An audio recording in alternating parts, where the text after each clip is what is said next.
Hi friends, நம்ம தளபதி இன்னும் 2-3 மாதத்தில் சிஎம் கூட ஆகலாம் அப்படிங்கிற நிலை தான் ஏற்பட்டிருக்கு. தற்பொழுது தமிழகத்தை பொறுத்த வரைக்கும் தாவேகா, திமுக அப்படின்ட்டு 2 கட்சிக்கு தான் மிகப்பெரிய போட்டியே போய்கிட்டு இருக்கு. திமுகவோட பார்த்தீங்கன்னா 20க்கும் மேற்பட்ட கட்சிகள் கூட்டணி அமைச்சாங்க. ஆகையால் அவங்க தான் வெற்றி பெறுவாங்க அப்படின்னு நினச்சிக்கிட்டு இருக்காங்க. ஆனால் எலெக்ஷன் நெருங்க திமுகவுக்கு வயிற்றுல புளிய கரைக்கும் அளவிற்கு தாவேகா சைடில் இருந்து நிறைய சப்போர்ட் வந்துக்கிட்டு இருக்கு. நாளுக்கு நாள் தாவேகாலையும் பல முக்கிய பிரபலங்கள் இணைஞ்சிக்கிட்டு தான் இருக்காங்க. மக்கள் ஆதரவும் பெருகி கொண்டிருக்கு. ஆகையால் திமுக பல நெருக்கடிகளை தாவேகாக்கு கொடுத்துக்கிட்டு இருக்காங்க. விஜய் அவர்களுடைய கடைசி திரைப்படமான ஜனநாயகன் படத்தை பிளான் போட்டு முடக்குனாங்க. அதே போல் சங்கீதா அவர்களுடைய விவாகரத்து பிரச்சனையை மிகப்பெரிய பிரச்சனையாக்கி ஒரு பேச்சு பெருளாகவும் மாற்றினாங்க. இப்படி அடுத்தடுத்த விஜய்க்கு பெயரை கெடுக்கும் அளவிற்கு பல விஷயங்களை திமுக பண்ணாங்க.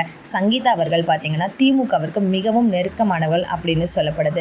காரணம் என்ன அப்படின்னா, ஒரு சில மாதத்துக்கு முன்னாடி திமுகவை சேர்ந்த முரசொலி மாறன் அவர்களுடைய மறைவுக்கு சங்கீதா வந்திருந்தாங்க. அது மட்டும் இல்லாமல் அங்கிருந்த அனைவருடமே சகஜமாக பேசியிருந்தாங்க. இப்படிப்பட்ட சூழலில் சங்கீதாவை விஜய்க்கு எதிராக தரப்புன அதிக வாக்குகளை சேமிச்சிடலாம் அப்படின்னுட்டு திமுக திட்டம் போட்டிருப்பதாகவும், சங்கீதா அவர்கள் திமுகவில் கொண்டு வருவதற்கான அனைத்து முயற்சிகளுமே நடைபெற்று வருவதாகவும் சொல்லப்படுது. சங்கீதா அவர்கள் பல மாதங்களுக்கு முன்பே விவாகரத்து குறித்து முடிவு செய்திருந்தாலும் கூட எலெக்ஷன் முன்னாடி வெளியிடுவதற்கு இதுதான் முக்கிய காரணம் அப்படின்னு சொல்ல